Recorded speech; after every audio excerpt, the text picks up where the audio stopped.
There we go. All right. Cool. No. Oh, hang on, Sarah. I'm gonna mute you. Um, awesome. Okay. So we'll go ahead and get rolling. Where is everyone coming? Where's everyone coming from? Where's everyone tuning in from? I know I got one attendee. That's Arlington. Yes. Massachusetts. Awesome. Nice. Yeah, Christy. You're not too far from me at all. All right. We'll go ahead and get rolling. I'm gonna keep an eye on the chat. Spooky side of Christmas. So, just as a curiosity question, how many of you are familiar with the darker side of the holidays?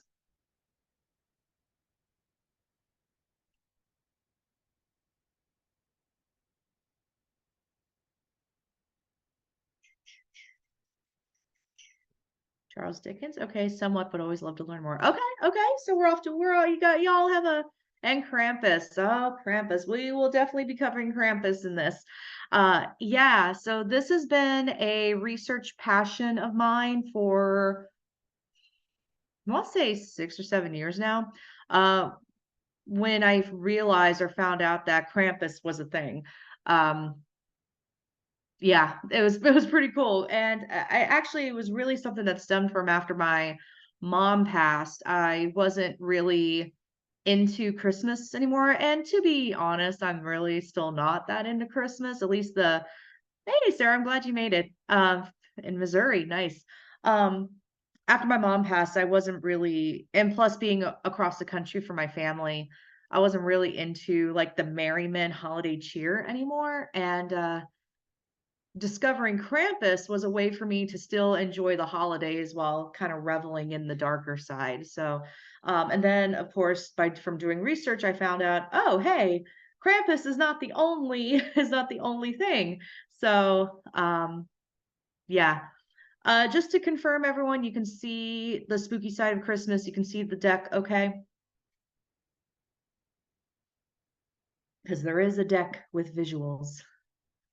So I want to make sure everyone can see that, okay? Meow, meow, meow, meow, meow, meow, meow, meow, meow. Okay, let's, cool. All right, we'll get going then. All right. Oh, now my handle pops up. Great. Okay, so just a disclaimer warning, there may be some uncomfortable topics that come up during this little chat, like murder and assault. We are definitely talking about the darker side of the holidays, so it may be content may get a little bit dark, but y'all signed up for this, so y'all know what you're getting yourself into. If this is your first time meeting me, my name is Alex. I am the founder of the Association of Paranormal Study. I am also known as the Spooky Stuff on TikTok and Facebook and Instagram.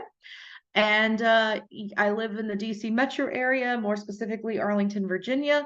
But where I live, I'm literally like a block away from Old Town Alexandria and 5-ish minutes away from the Francis Scott Key Bridge, which goes into Georgetown. So I'm actually not too far from the Exorcist Steps. I love where I live. It's amazing. But yeah, so that's a little bit about me. I always have to do a shameless plug for this. My latest, I've been on TV a couple times for various reasons. My latest one is Scariest Places in the World on Tubi. You can watch it for free with commercial breaks, and that is me. Cool. We'll get stuff going. All right. So let's talk about where did Christmas come from? And I totally forgot to delete that bullet point. That's a bullet point for my other deck. Ah, good times. This is already going great. All right. So let's dive into this. So many Christmas traditions find their roots in ancient pagan celebrations, like the winter solstice, which is the shortest day of the year and the longest night of the year. So we have festivals such as Saturnalia in Rome. By the way, y'all, I'm not the greatest at pronunciation. So if I totally butcher some of these names, it is not intentional. It is definitely just me trying to talk. But yeah, so we have Yule, um, in Scandinavia, like all of these celebrations celebrated the turning point of winter. So usually these celebrations included some sort of like um, feasting, gift giving, merriment, sometimes lighting of fires celebrate um, to celebrate the return of the sun, which is pretty much um, a big deal because when you're dealing it with the winter, um, yeah. So, um, good, good, good, good. So let's go into the Norse influence of Yule, which was spelled Jul or Yule, Yule celebration. So Yule celebrations go back to the Viking Age. So usually their Yule celebration was in honor of Thor. Lasted for 12 days. Does that sound familiar? On the 12th day, 12 days of Christmas. Yeah, hey. Um, and these celebrations came with the promise of longer days. So, we're about 10-ish days away from the solstice, so we're not too far away from the solstice, which is a very interesting concept. So, yeah, so Yule finds some of its earliest roots in the celebration of Yule. So a midwinter festival, usually honoring Thor, lasted for 12 days. So this actually came with a lot of symbolism that we know of today. So we have like the Yule log, which I will go ahead and talk about right now. So the Yule log. So usually this was a large ceremonial chosen log that was burned in the hearth. This symbolized the return of the sun's warmth and light. And then the ashes from the Yule log were sometimes kept for their protective purposes, which I thought was interesting. So it's a way to, keep out the evil spirits. And yeah, I thought that was interesting. And plus, it's very much with the tradition with Norse pagan traditions, nothing ever goes to waste. Like you use everything. So I thought this was interesting. Decoration. So talking like Christmas trees, greenery, Greenland, evergreen plants, like holly, ivy, and mistletoe. These were incorporated into Yule celebrations. Um, these are the plants that maintain their greenery during winter. So that's an important thing to point out. They usually symbolize life and fertility in while you're living in the cold and darkness. Um, yeah, so a lot of these celebrations were meant to symbolize like some sort of longevity within the winter. So the cold, the dark, everything goes to sleep, or nature itself dies, circle of life and whatnot.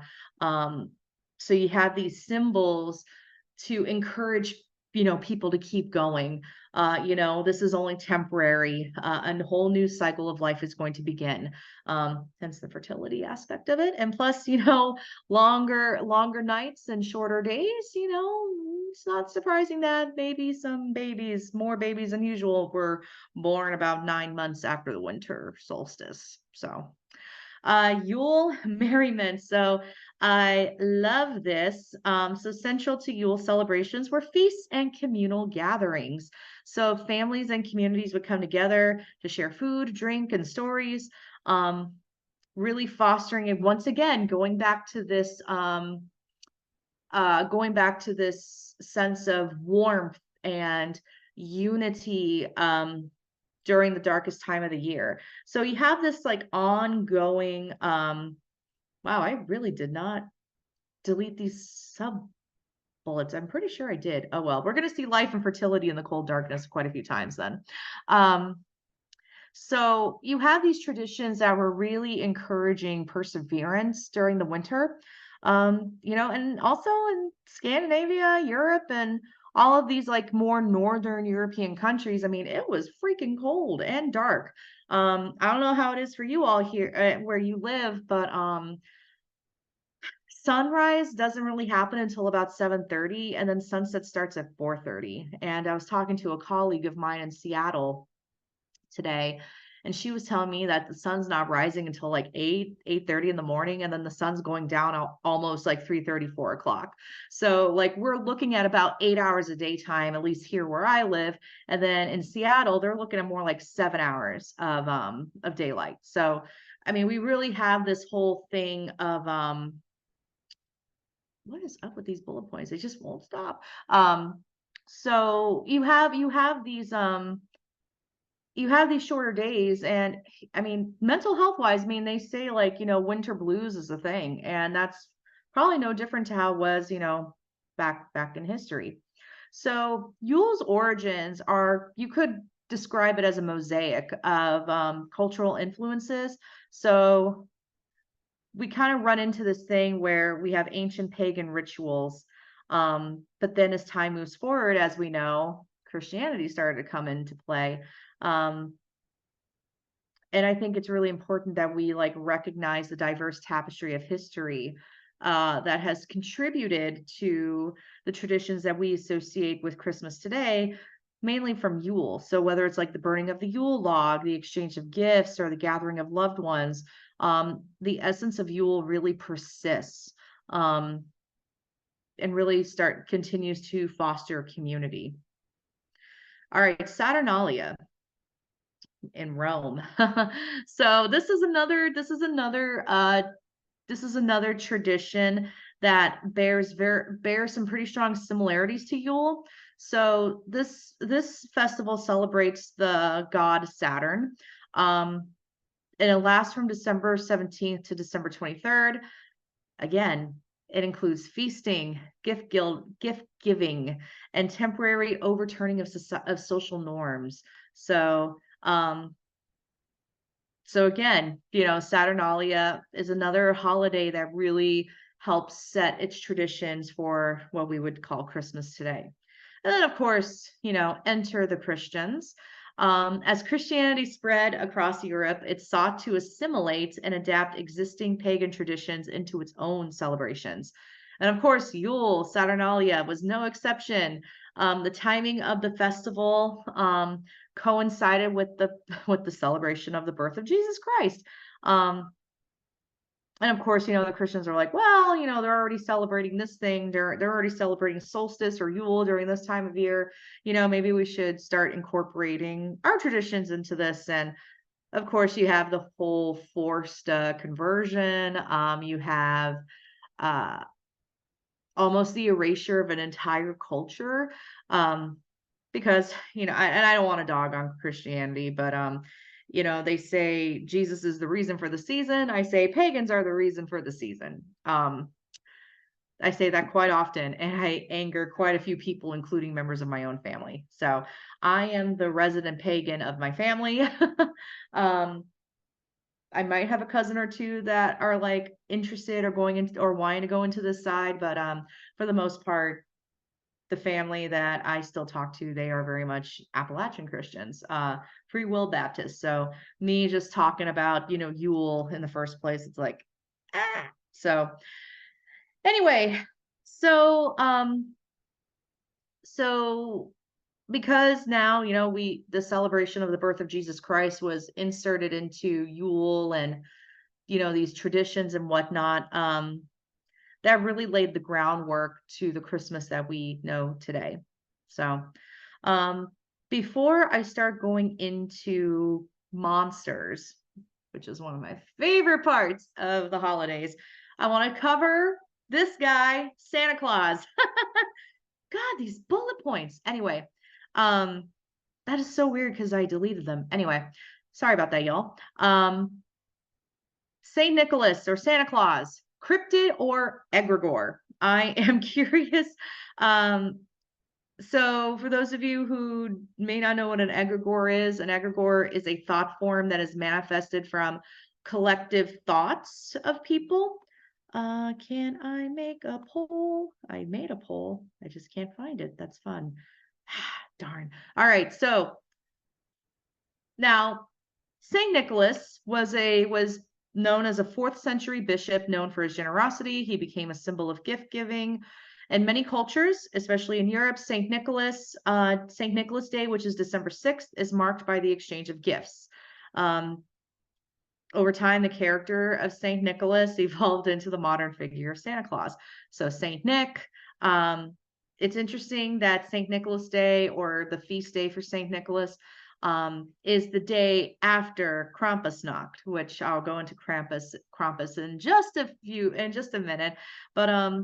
But yeah, but it's kind of interesting when because I've seen, this is more of a tongue-in-cheek joke, but I've seen people on Twitter say, oh yeah, Santa Claus is a cryptid, but I think Santa Claus is an egregore. If he is real in some sort of sense, I totally believe that millions of people around the world putting together their collective thoughts of Santa Claus could actually create the spirit of Christmas, or Santa Claus himself. So yeah, I would love to know your opinion. What do you think Santa Claus is? Egregore, cryptid, or nada? He's doesn't exist in any sort of way. I think he's an egregore. That's just my opinion. Especially when you have people stepping in to actually do the duties of Santa Claus. So yeah, I think egregore. Egregore, okay. Okay, Deb. Okay, hey, you know what? That's awesome. Nice. Yeah, the Philip experiment was fairly successful with, a couple dozen people. You have millions of people, we could totally make something of Santa Claus. All right, let's go into my favorite section, Christmas monsters. This is my absolute all-time favorite topic. Boom, let's talk about Krampus, or Krampus. So, originating from Alpine folklore, Krampus is perhaps the most infamous Christmas monster. Krampus has his roots in Germanic traditions. He is a horned anthropomorphic figure who accompanies Saint Nicholas on the night of December 5th. So while Saint Nick rewards the good children, the well-behaved children, Krampus punishes the naughty ones. Often he is depicted with chains and a bundle of birch branches. Best case scenario, he whips you with those branches. Worst case scenario, like you see in the picture here, he will put you in his basket and take you down to hell if you're naughty. There's been a long time tradition on December 5th of having a Krampus loaf, which, sorry, I heard one of my cats meow, which is like a Krampus parade. So you get all these people who are dressing up as Krampus. I went to a Krampusnacht celebration. I didn't go to the Krampus loaf because I was flying back home from a work trip. But my husband and I went to a Krampusnacht celebration, and there was all these people dressed up as Krampus. I thought it was amazing. They were serving food and drinks, and it was just a really fun night. But the Krampus loaf, I really found, I find it entertaining. I've only seen videos of it. But yeah, people bring their kids, and literally, like, these guys in these costumes, a lot of times they're more than likely drunk, but they're terrifying these kids. They're scaring them. I mean, that's probably like one of the most perfect things to, I guess if you don't want to do Elf on the Shelf, there's Krampus. And I know probably you all have heard of Krampus as well. So I am personally a huge fan of Krampus. I'm going to get a Krampus ornament for my tree this year. I have Krampus horns. Next year I want to get an ugly Christmas sweater of Krampus. I feel like that's like the perfect way to really embody him. And I really actually wanted to incorporate Krampus into my roller derby name, but I couldn't really quite figure out a good, like, cheesy nickname. But anyway, I love Krampus. He's probably one of my favorites. One of my favorites. I will be sharing my absolute favorite in a little bit with this presentation. All right. Next, we have Belsnickel. Belsnickel, if you have watched The Office, you probably remember when Dwight dressed up as Belsnickel. He's also known as Nicholas in Furs. This is a character, monster, person, he's a guy, that hails from German and Pennsylvania Dutch folklore, which would make sense that Dwight from The Office would know about Belsnickel. Um, he is dressed up in tattered clothing. He sometimes wears a mask. He will go and visit homes to check on how kids are behaving. Um, he does reward good behavior with treats. Um, and then he's also known to give switches or lumps of coal to misbehaving children. So almost Krampus adjacent, but not full on Krampus. So, it's almost like Diet Krampus, as I'd like to say. However, with there's a few other Christmas monsters though that I'll be honest, make Krampus, Belsnickel seem way, way more intense, or seem way like these are way more intense than Krampus. To the point that Krampus almost seems like vanilla. I don't like to use that word sometimes, but let's talk about Grilla. Grilla and the Yule lads. There's a lot of sirens going off right now. In Icelandic folklore, Grilla is a fearsome giantess who comes down from the mountains during Christmas, and she hunts for misbehaving children. She will go door to door asking families like, hey, give me your naughty kids. She'll stuff them in a bag, and then she takes them back to her house in the caves. Oh my gosh, and I can't remember. I know the name of the mountains. I'm gonna Google it really quick because it's not in my notes. Yeah, so she lives in these mountains that are called, oh my lord. Oh my lord, I know this. So she lives in the mountains, in the Icelandic mountains. And so basically she takes the kids with her and then she cooks them in the pot and eats them. So yeah, so she's a little bit scary, and some of the imagery, and I will be honest, some of the in imagery with her is possibly problematic. Meaning some people have interpreted some of the art with Grilla, not this particular one. Oh, Dimmu Borgir, that's what the mountains are. Dimmu Borgir, the lava fields. There's some other imagery with Grilla that could be interpreted as anti-Semitic. So if you do decide to Google Grilla, just be a little aware that it could be could be offensive. Now Grilla lives in the mountains with her husband. His name is Lipaludi. Again, I am not well versed in Icelandic tongue, so I am going to be butchering some of these. But so she lives in the cave with her husband Lipoldi, and they have 13 children. They're known as the Yule lads. They are mischievous characters, and they each have their own distinct personalities and pranks that they're named after.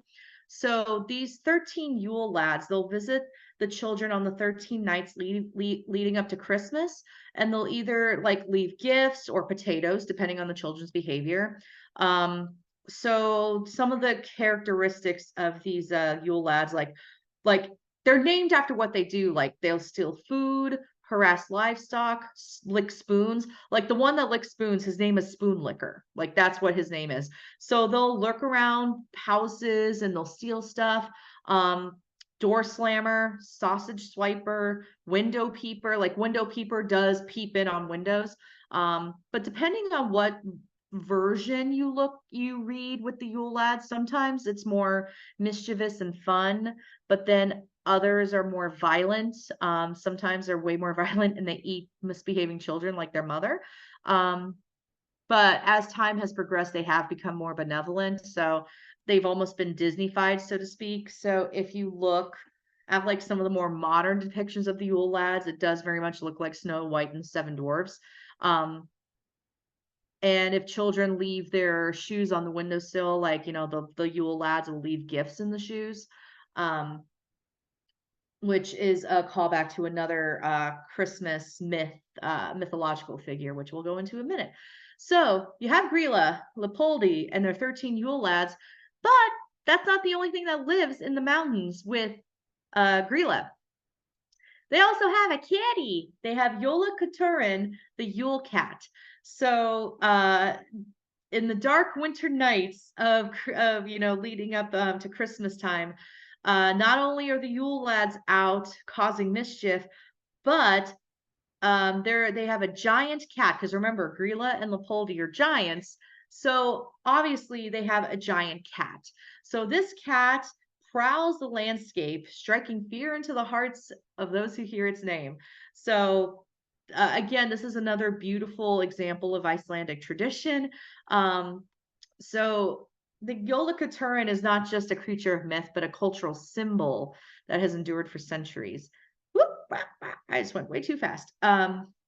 This happens. This is how you know it's live and real.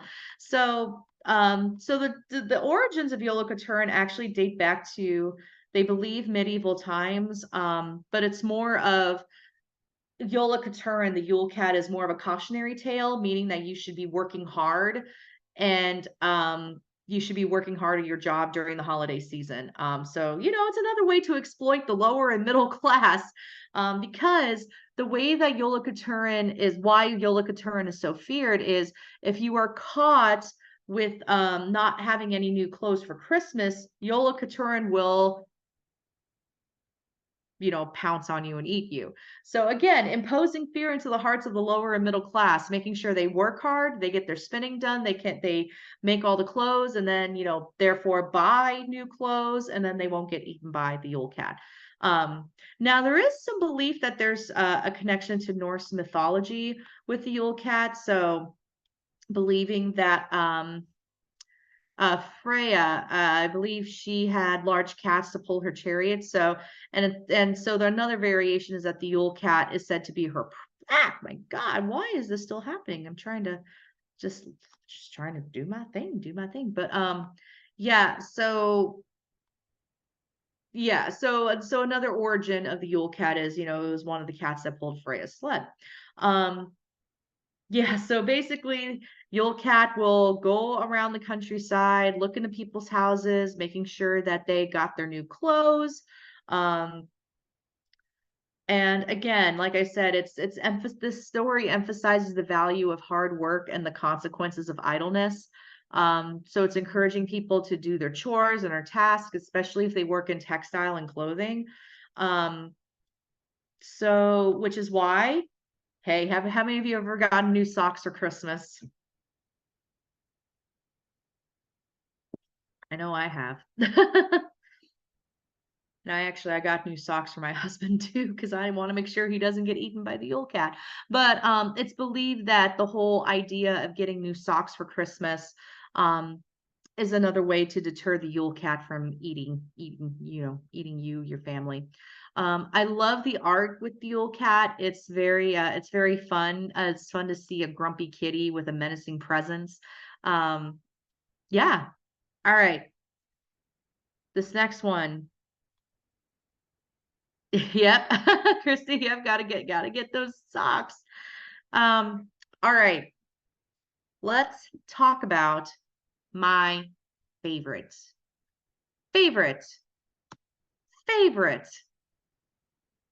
Christmas monster.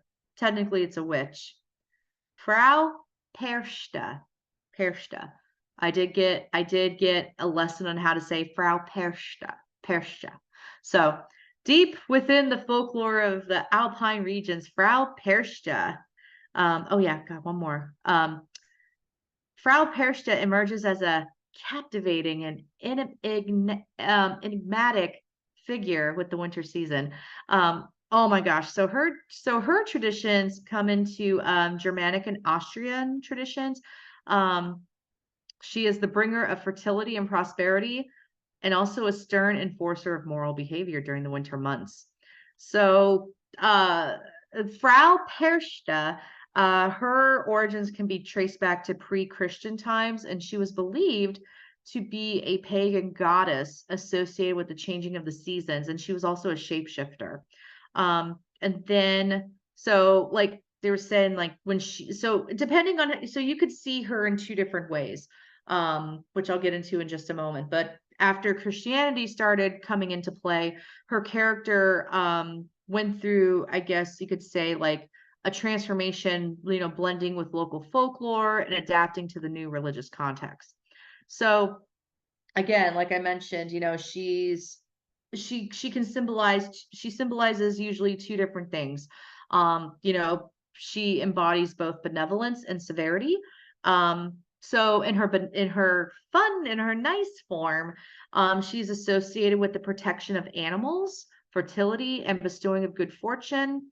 But then in her more severe form, those who not adhere to the cultural moral standards, especially during the winter solstice, she appears as like a witch. So if you like you're spinning. So Frau Perchta is mainly seen like during the 12 days of Christmas, and making sure that you have your spinning done by January 6th.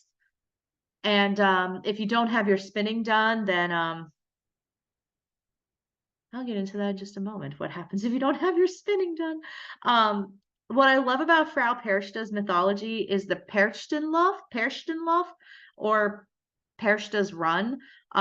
This is an actual thing. It's a winter procession in the Alpine regions. Like people will actually don costumes like symbolizing wild horned creatures. The Perchtenlauf is a big celebration and warding off evil spirits. So like I mentioned, she wanders the countryside during the 12 days of Christmas, until January 6th, which is Epiphany. So she will visit households and she will reward people who got their spinning done.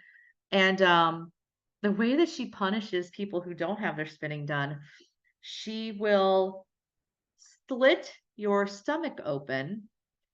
And oh yeah, and you have to have her feast, which consists of fish and gruel, but so she'll slit your stomach open and stuff you with straw and garbage. So again, really imposing fear into the lower and middle class to get your spinning done and work hard. Let's scare the bejesus out of these people. So yeah. So anyway, yeah, good times. So Frau Perchta has had a um, very interesting evolution, especially with her two different forms. I do believe that she was bastardized a little bit when it came to Christianity, turning her into more of the scary type of witch. But I mean, it doesn't matter if she looks like a scary witch or if she's a beautiful woman, someone who's going to come into my house and slit my stomach open if I didn't get all my spinning done. That's a little terrifying. I'm not going to lie. So she's either bestowing blessings or stuffing you with garbage. So she doesn't work alone though.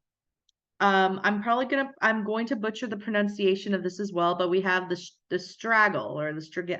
I keep wanting to say straggelli, but that seems very Italian sounding. So straggle.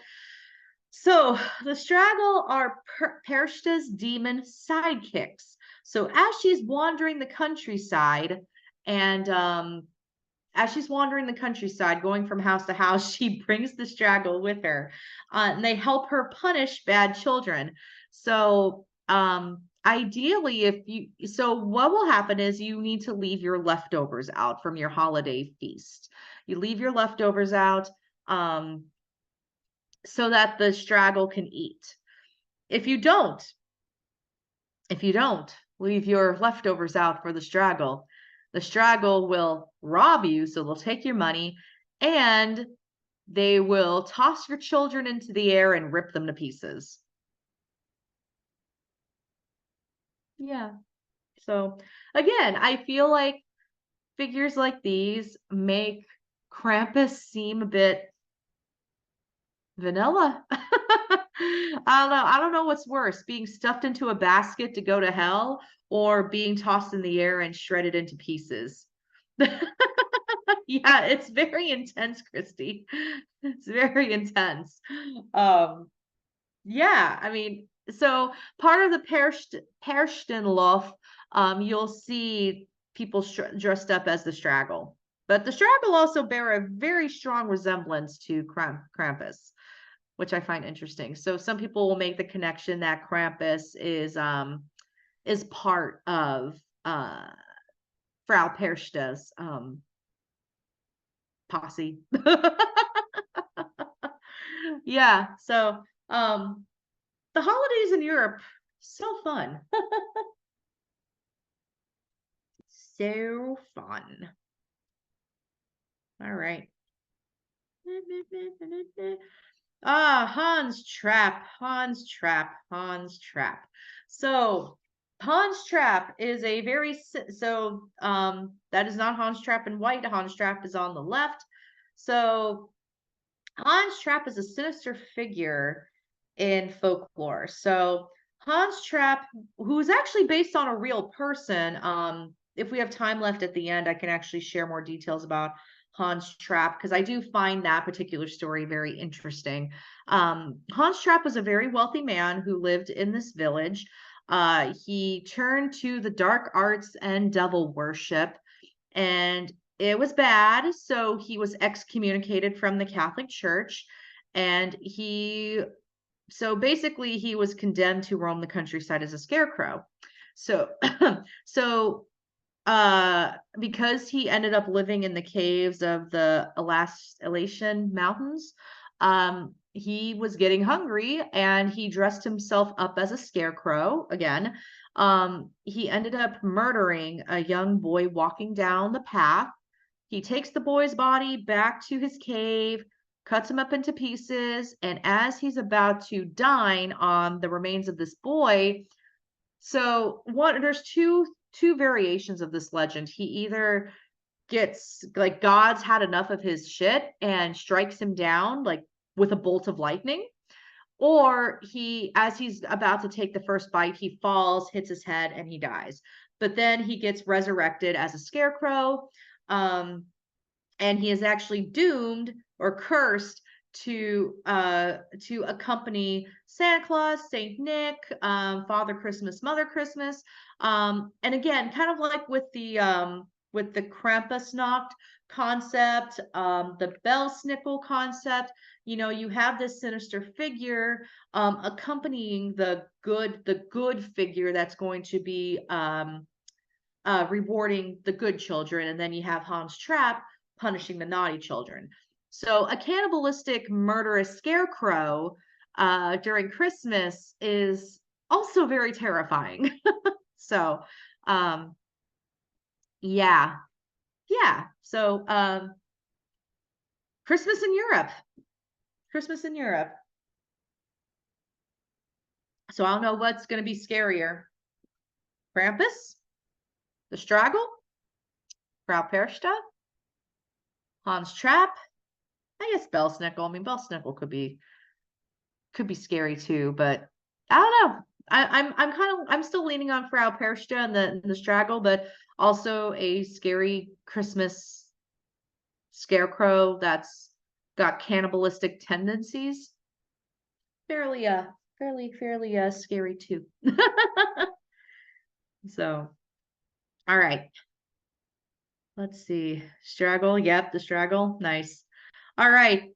Very good. Let's move on to, oh my gosh, I'm going to butcher this one too, this pronunciation. Mary Lude? I got dragged on TikTok for my really bad pronunciation. I'm just going to say Mari Lude. If anyone is Welsh, I am so sorry. So Mari Lude is known as a Christmas zombie horse. So you have a horse skull that's hoisted on a stick, and then it's decorated with ribbons, bells, and is draped with a white sheet so the people underneath are hidden. So a group with Mari Lude will travel from door to door, asking for food and drink in rhyme. So traditionally, the Mari group knocks on the door, sings a song requesting entry, and then the homeowners will counter with a song refusing entry or challenges and insults. So the Mari group and the homeowners then engage in a battle of wits, and they'll trade riddles until somebody loses. If the Marilud group wins, they're allowed to go into the home, and they can basically raid the refrigerator and pantry of the homeowner. So really what this is uh in Wales, people get into rap battles with Christmas zombie horses. I love this tradition. Not necessarily scary, but I don't know. I just find the whole thing. I love like the historic videos of this too. They're so fun to look at. Um, yeah, yeah. Yeah. Somebody actually gave me the proper pronunciation, but it's got this like Mari Chu. Yeah. Anyway, I'm not even gonna try. I'm gonna stop embarrassing myself now. But yeah, yeah. Let's keep going. All right, this is one I can pronounce, Père Fouettard. So this is a French folklore of another child-eating monster, because that's what we do. So Père Fouettard, which is translates into Father Whipper, was an evil butcher or an innkeeper, depending on what version of the tale you're looking at, who plotted with his wife to rob and kill three children. When the children were killed, they were prepared in order to be eaten, but then Saint Nicholas intervened and resurrected the boys. As punishment, Saint Nicholas made Père Fouettard his eternal servant, and whose role is to distribute punishment to bad children on Saint Nicholas Day.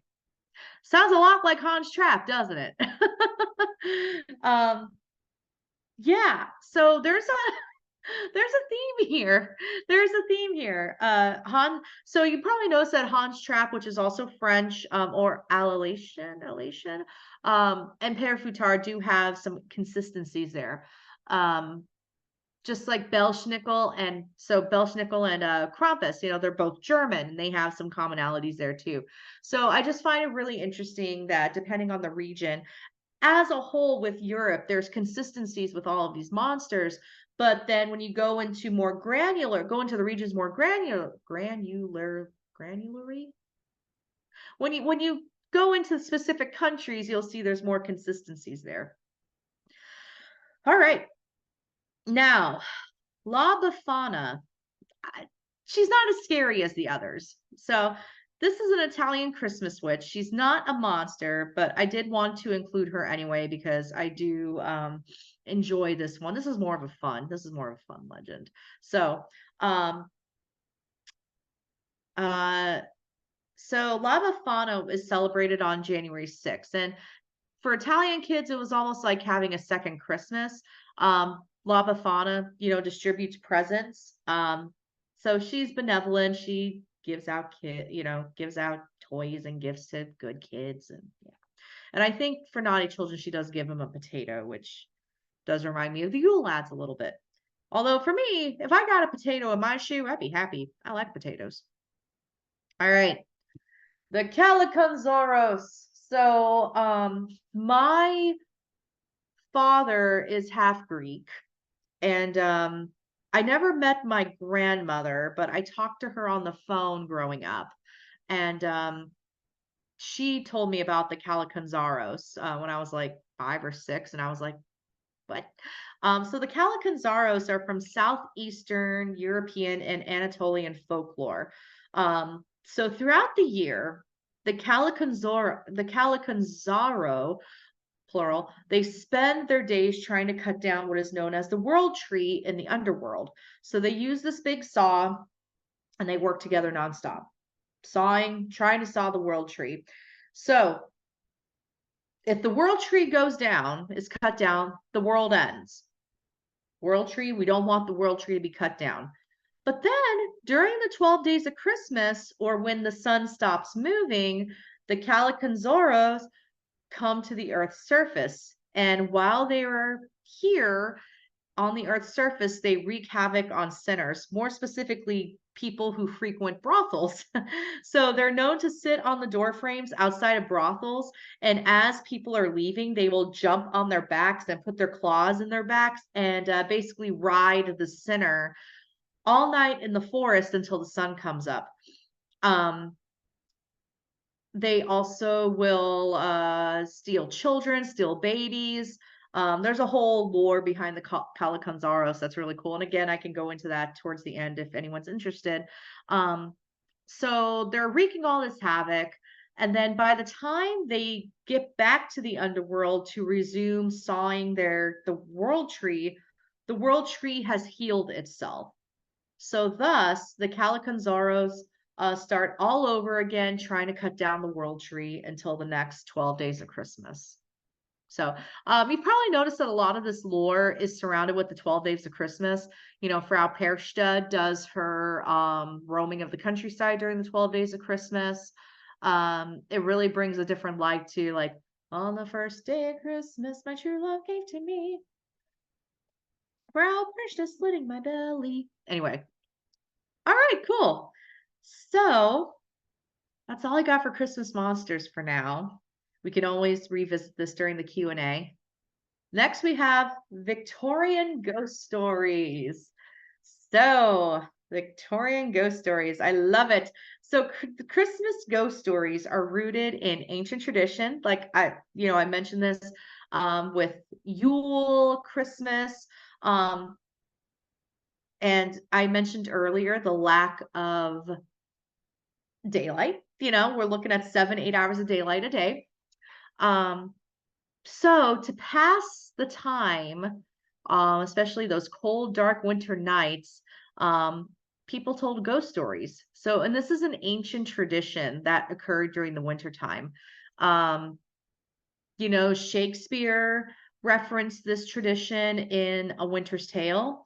Christopher Marlowe also referenced it. There's an Arthurian legend. When the otherworldly Green Knight appeared to Sir Gawain at Christmas time. So this isn't necessarily exclusive to the Victorians. This is a tradition that's been going on for literally like centuries, if not thousands of years. You know, telling spooky stories at night to pass the time. So, now specifically Victorian ghost stories. So as the lower middle class was learning how to read, there was an influx in providing more literature, with increased literacy coming from the lower middle class. We needed books. People needed books to read. And of course, you know, during the Victorian era, this is also when spiritualism was at its height as well. Also, people were picnicking in cemeteries. And I mean, the Victorian times were not like the most positive time period for most people. People actually had fantasies of disabling the powerful. So when you look at, you know, stories like A Christmas Carol, you know, a rich man being scared to death into giving his wealth to the needy. You know, that's the holiday spirit right there. So tales of comeuppance via ghost became wildly popular. So to the point, especially during the holidays, to the point that different books and magazines started publishing something called Christmas annuals. And these were published in England during the holidays, and it pretty much featured Christmas ghost stories. A couple of them there was actually a lot of authors who engaged in this. So M.R. James, who's regarded as one of the best writers of the time, wrote Christmas ghost stories. He was a medievalist scholar. Louisa May Alcott wrote Christmas ghost stories. Edith Wharton, Henry James. I don't know how many of you know the book The Turn of the Screw, which was many movies have been made about The Turn of the Screw. And also The Haunting of Bly Manor is based on The Turn of the Screw. That is actually a ghost story that was told during the holidays. So, which is interesting. And even Stephen King now, I think, and Stephen King wrote Christmas ghost stories as well. So, um, this was a this was a big time for ghost stories for so many reasons that I also mentioned previously. So, all right, but it's important to know, I mean, I just spent all this time talking about Christmas monsters that tear children apart and stuff them in a basket down to hell or slit their bellies and stuff them with garbage. Christmas wasn't always a family friendly holiday. So Christmas back in the Victorian era was way different from Christmas today. So, um, the winter really heralded a time for telling scary stories and telling sad tales. And this was because like people worked during Christmas. People didn't have a day off during Christmas time. If, people were needed to make money and, oftentimes people were sick. So, and of course, we had spiritualism, but also back in England, more specifically, the Puritans were trying to get Christmas canceled. Um, because during the holiday time, people were more prone to engaging in like debauchery and scandalous activities. Um, so, I mean, they were working, they were probably drinking a little more.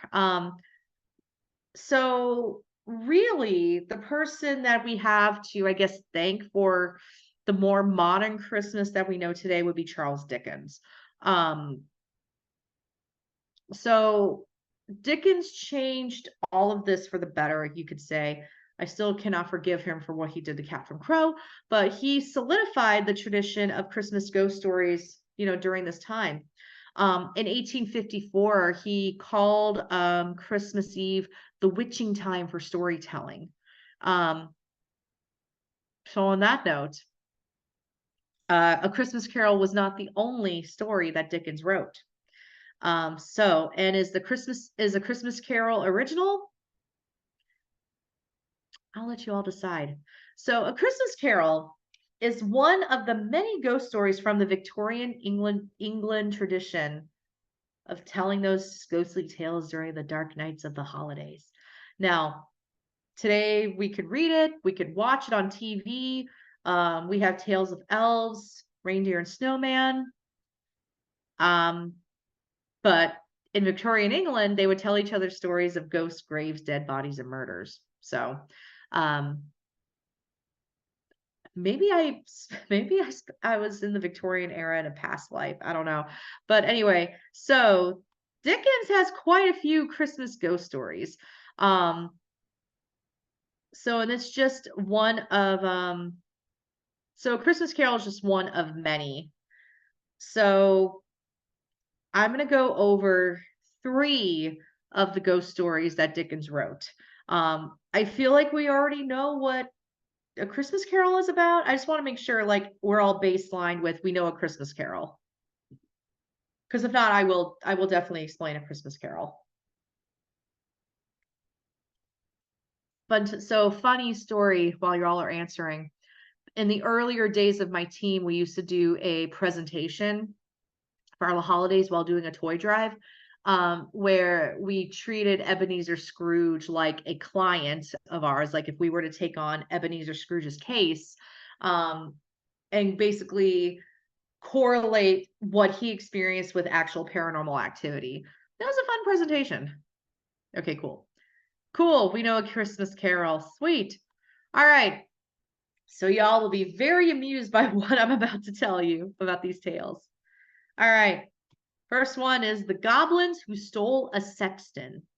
This story is considered to be the inspiration behind A Christmas Carol.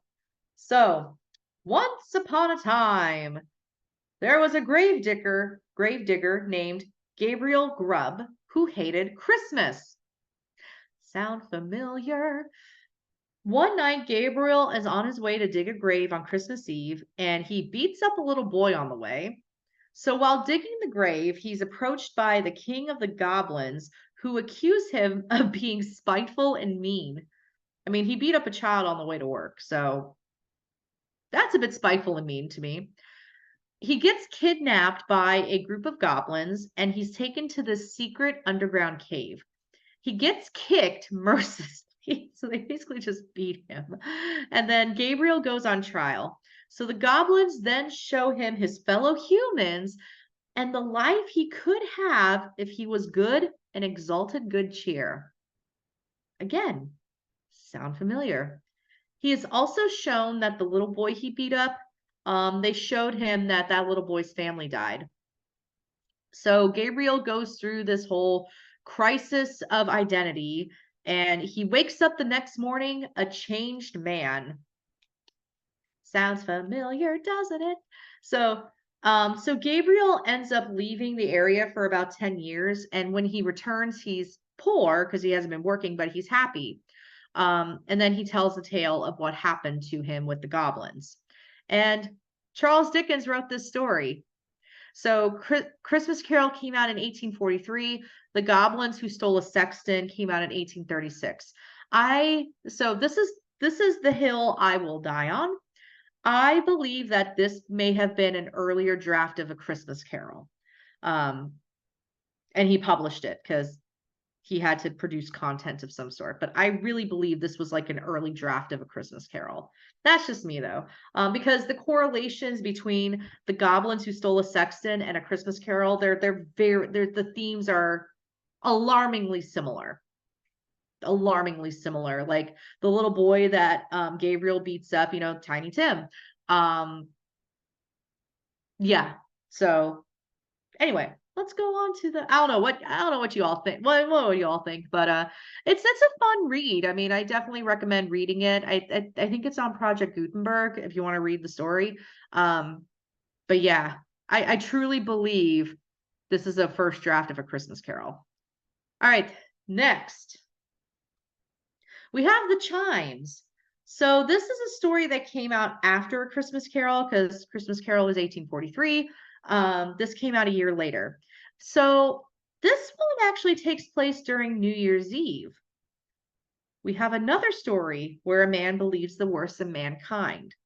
So you have Ebenezer Scrooge, you have Gabriel, and then you have this guy.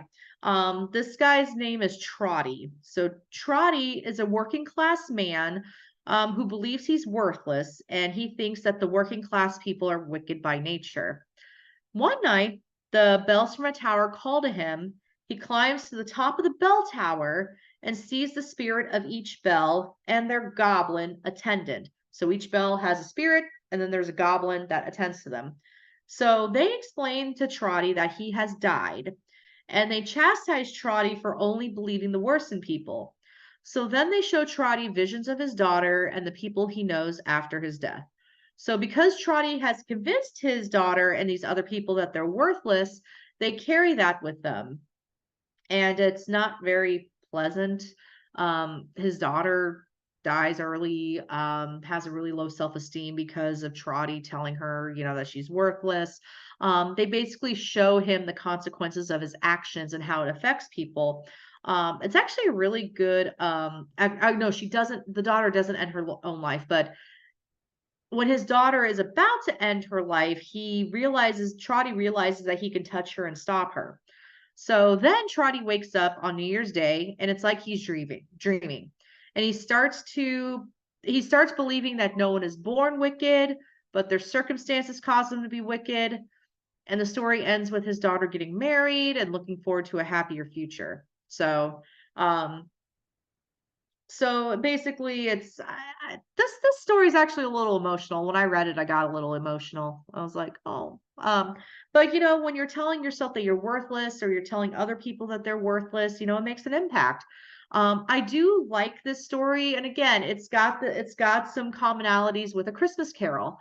You have somebody waking up from a dream and they're a changed man after the spirits basically kick their butt into seeing the wrong of their ways. So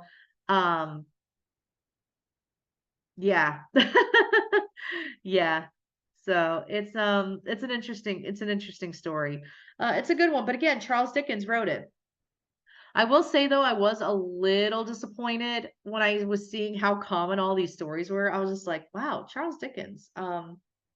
Could you be any a little bit more original? He's kind of taking the same themes and recycling them into newer stories. Um, so this particular story, this is another Dickens story actually. Um, so in this case, I do like this story because we all have some sort of past hurts that have shaped us into who we are today. This particular story features a man named Professor Redlaw, and he's done a lot of wrong in his life, and it's made him unhappy. And then Redlaw is also haunted by a ghost that looks exactly like him. And the ghost tells Redlaw that he can erase the painful memories. Redlaw is hesitant at first, but then he accepts. Now, initially, while things seem okay, with not having the painful memories, he becomes angry, but he doesn't know why. And that anger spreads to the people around him.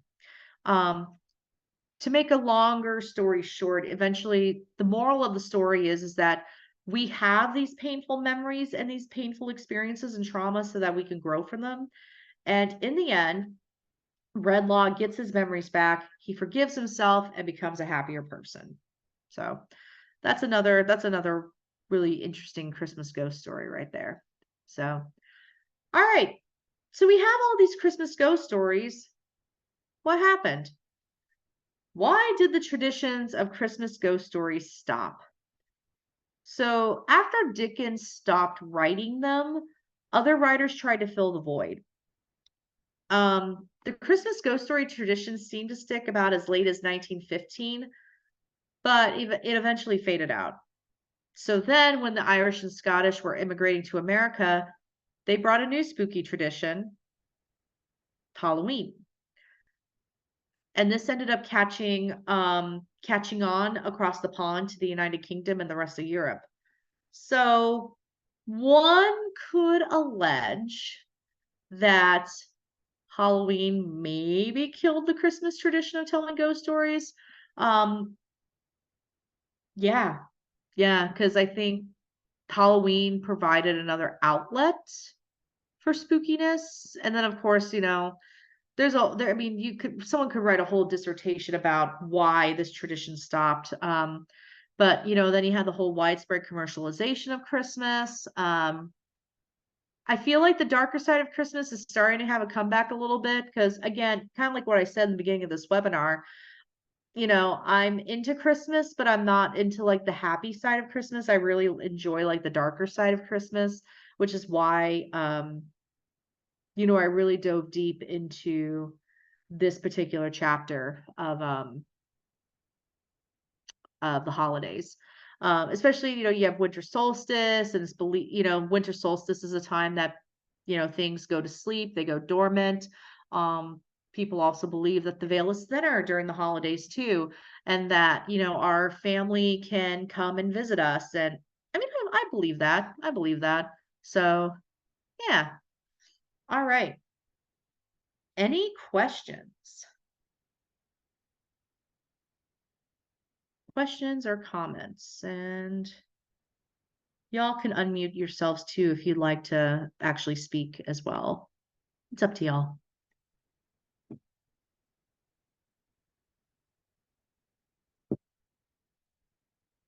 Or did I nail it? Oh, wait, I gotta look in the chat. Okay. Okay, the Calicanzaras. Okay, I can talk more about that. Yeah, I can definitely talk more about that. Let me go back to that slide so I can, because I'm a visual person. I like pictures. And I can go into more about Hans Trapp as well. All right, the Calicanzaros. Let's talk about that. So let's talk about their little mischief. And oh man, that is one thing I am glad like I got from my father's side of the family. Even though I wasn't connected to them. My Greek grandmother told me about these guys. So yeah, let's talk about the Calicanzaros. All right. So let me just move a few things around so I can see. There we go. So the Calacanzaros and Frau Pershta, they, wreak havoc and mischief during the 12 days of Christmas. So the Calacanzaros comes from Greece, but you can also find this legend in Bulgaria, Serbia, Albania, Bosnia. Oop, don't stop sharing. Let's do this again. There we go. All right, boom, there we go. It's like, oops, hit the wrong button. Bulgaria, Albania. So this is a fairly widespread, and Cyprus. So if you could probably see in the picture, they're depicted as little goblins, sawing the world tree. We don't want the world tree to go away. So the origins. It's believed that they were inspired by annual festivals. So we had Saturnalia in Rome, and then but also you also had Bacchanalia. And Bacchanalia had people wearing beast-like costumes and masks. And they were rowdy, they got rowdy, they were drunk. They were engaging in physical adventures with people, sometimes more than one at the same time. um, and then on the Greek side of it, there was this festival that took place in March, that was centered around more theatrical performances and wine, in honor of Dionysus, who is actually my favorite god because he's the god of theater and wine, and I like both. So, and what's interesting about the Calacanzaros is depending on what region you're looking at, they look different. So sometimes they had hairy bodies, they had boar husks in their mouths, or they had horse legs. Sometimes they're big, sometimes they're small. They have red eyes, huge heads with tongues that hang out. They could have goat or donkey ears. Some of them also have why do I remember this? Protruding male parts. Very much protruding male parts. So they had big penises. They had some pretty big things. I'm not going to be able to monetize this video at all on YouTube now. But usually the baseline look is that they're hairy little creatures. They look like little devils. They eat little creatures like frogs. Yeah, Deb, they actually do. They sound like yeah, I agree with that. I agree with that. So let's see. Yeah. Uh, so what's funny is, and I mentioned the thing about those steel babies and such. Now there is folklore around babies that tie into the origins of the Calacanzaros. If a baby was born during the 12 days of Christmas, it was at risk of transforming into a Calacanzaros during the holiday season once they reach adulthood. But then there's also another legend that says that if any baby is born on a Saturday, they're also at risk. So it's almost like a Christmas werewolf type of legend, but it's Calacanzaros. But a way to combat this was to bind the baby in tresses of garlic and straw and singe the baby's toenails, which, ouchies. So, how to avoid the Calacanzaros, especially if you're going into brothels and having some fun. So just with most creatures, you can ward them off. So one of the simplest ways, and this actually reminds me of the Fae, is you leave a colander on your front doorstep. So apparently Calacanzaros are not only creatures of the night, but they were also idiots who could not count higher than 2, because 3 was considered a holy number. So if a Calacanzaros were to say the number 3, it would off itself. So if you leave a colander on the front door, the creature can't help itself but to try to count all the holes throughout the night, thus wasting time until sunrise. Another way to ward them off, like it really does remind me of like Fey elemental folklore of counting. Um, and another way was to burn a fire every night so the Calacanzaros couldn't enter through the chimney. Um, Sometimes it was a Yule log that was burned throughout the 12 days of Christmas. Um, you could also mark a black cross on the door, burning incense, and you could also throw your stinky shoes in the fire, and the smell would be enough to sway the Calacanzaros, um, because they would be repulsed by the smell. So, um, so in Albania, the Calacanzaros were known as the Kukuth, um, and they tormented you during the month of January while carrying chains. They also had bad breath. Serbia, they were called the Karakonzola. Yeah, Karakonzola. Again, came out during the 12 days of Christmas. Um, and the 12 days of Christmas, especially like in parts of Serbia, were known as unbaptized days, which means they were less holy. And that's actually why a lot of these Christmas monsters are able to wreak havoc during the 12 days of Christmas, because it's actually not a Serbian based belief, but widespread Europe, especially in Christianity, the 12 days of Christmas were unbaptized. So demons, monsters, were more active and dangerous. They told, like, especially in Serbia, they told people to not do anything to attract attention. So going out late at night, going to the brothel, um, going to the bar, going to the pub. Um, yeah. So nighttime. Um, yeah, Dad, that's it is. There's a lot of overlap. There's a lot of overlap going on here, which is really fascinating. Anatolians, I think they have their own lore with the Calacanzaros too. They appeared during the 10 days of Zemhiri, which was known as the Dreadful Cold. So these creatures that actually stand on the corners and ask questions to passerbys, as long as you answered the questions, you were good. But these creatures were more troublesome than anything. But they would also make fun of people by mimicking the voices of their loved ones, which was like, ugh. And I think Bulgaria's version, they had shapeshifters.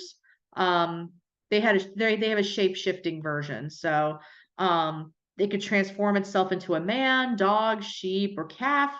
Um, their regular form, they had a large head with horns. Um, it could also have one leg or the legs of a horse. They were called the Kukeri. I think it's the Kukeri. But anyway, yeah. So the Calacanzaros, I know that was a lot with the Calacanzaros. So they have a very rich culture and history overall, which is honestly very fascinating. Trying to remember the Hans Trap. Just pulling up some notes right now. Um, oh yeah, so Hans Trap, there we are. Got my more detailed notes on Hans Trap. Um, Hans Trap just kind of makes me laugh though, because literally it's like after he kills the little boy and is planning on eating him, it's like God had enough and just took him down with a bolt of lightning. But Hans Trap is actually based on a real person. The story itself, the legend takes place in the 1400s. Um, So he was making deals with the devil to get his wealth, sold his soul to the Satan. He was excommunicated. He continued to practice black magic, living in the caves. And of course, before he could eat the little boy, he got struck down. But the real Hans Trap is based on a man named Hans von Trotha. He lived from 1450 to 1503. And Hans von Trotha was a German knight and a marshal in the Palatine territory. So this was like the French and German border. And he commanded two castles on the German side of the border. So Hans von Trotha got into a land dispute with the church, with this abbey. It was called Weissenberg Abbey. Yeah. So the abbot basically wouldn't concede parts of their land to Hans.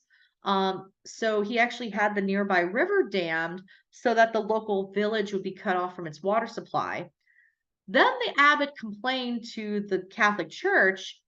Um, Hans didn't like that, and he tore down the dam, which flooded the village and greatly damaged the village's economy.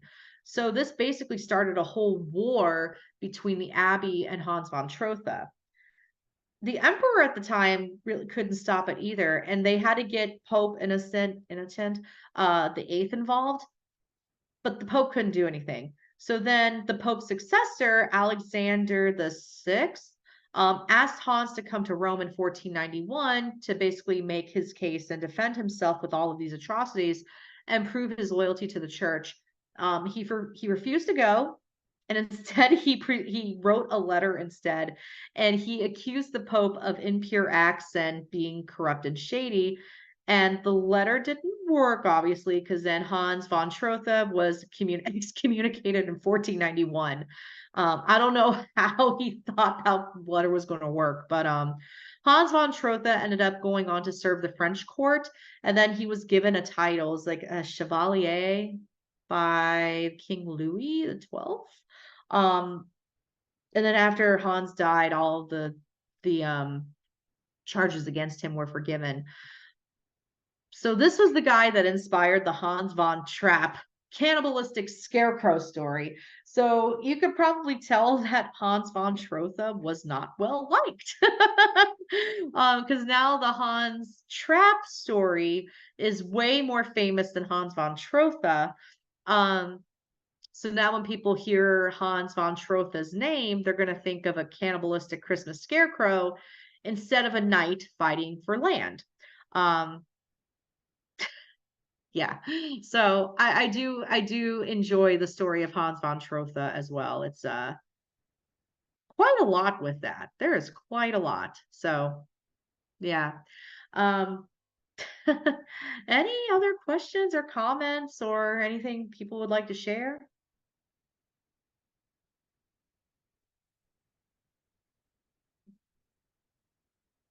All right. Of course, everyone is blowing up my phone while I'm teaching. So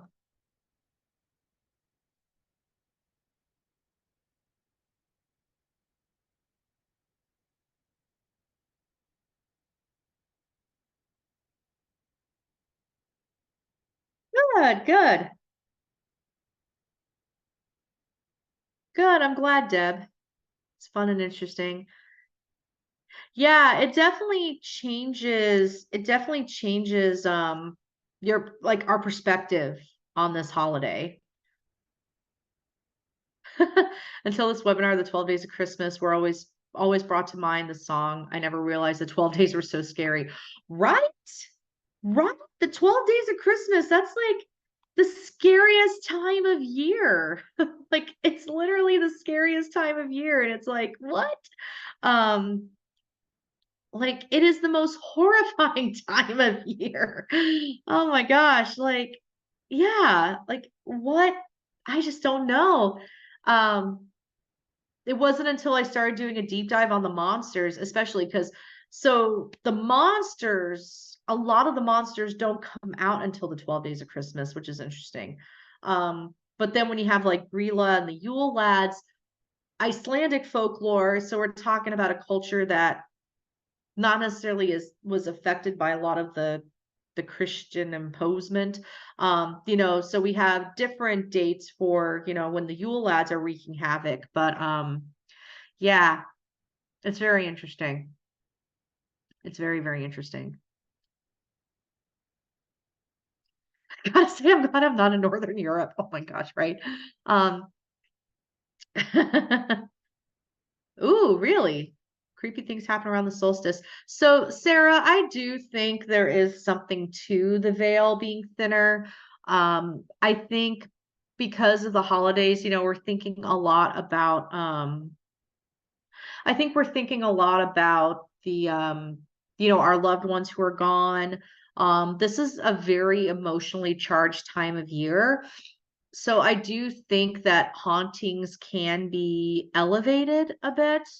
I think, yeah, I think that, and honestly, I think the veil is thinner and it makes it more plausible for our loved ones to come back and visit us more so than Halloween.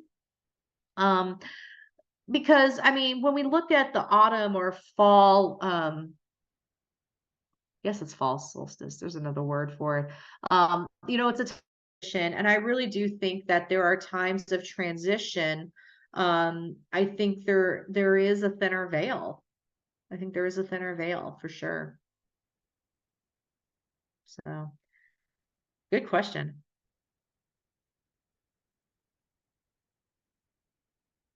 Check it on my kitten who is being very naughty right now. Toto. Ah, have a kitten, they said. It'll be fun, they said. It is fun. I love my kitten. Ah, she's a perfect addition to the family as she harasses the other cats. All right, cool. Well, if there's no more questions, I'm more than happy to give you all some time back. But I'm also here. I mean, this is scheduled until 9 o'clock. So I have to do the shameless plug if you're interested in reading, some personal spooky stories. I did write a book about my experience of the spirit attachment. This is a book about one of my favorite haunted locations known as the Trivet Clinic, down in Hamptonville, Northern Carolina, in Hamptonville, North Carolina. Must be time for me to go to bed. Oh, you have 11 cats. I'm kind of jealous. The last one is Tawny, who's also a kitten. Oh, yeah, we fostered kittens a couple months ago, and we rehomed two of them, and I couldn't bear to rehome the third one, so we ended up keeping her. And then Callie died a couple months later, so it actually ended up evening out, unfortunately, fortunately. So, um, this is another book, Brave Mortal's Guide to Ghost Hunting. It's more ghost hunting 101. Goes into types of spirits, types of hauntings. And then my latest release is Women of the Paranormal, covers 38 women in paranormal history who made significant contributions to the field. So here's my contact info. I mean, I think y'all found me on social media, so y'all know how to find me. And then this is my team, the Association of Paranormal Study, which Christy is a member of. So we are recruiting currently. We're also taking cases. So if you have questions or need assistance with your own haunting, feel free to reach out. We do most of our consultations remotely now, mostly because we want to be more accessible to people, but also we want to vet clients before we go to people's homes. Yeah, so we're always available for consultations as well if you just want to pick our brains about, hey, this weird stuff's happening in my house. What do you think? That's what we're here for. So feel free to reach out either here or you can reach out to me, on this with this contact info. It's all good. So let me stop the recording. Well, you're welcome, Christy. I'm glad you enjoyed it. This was a lot of fun. This is probably one of my favorite topics to speak on. I just stopped the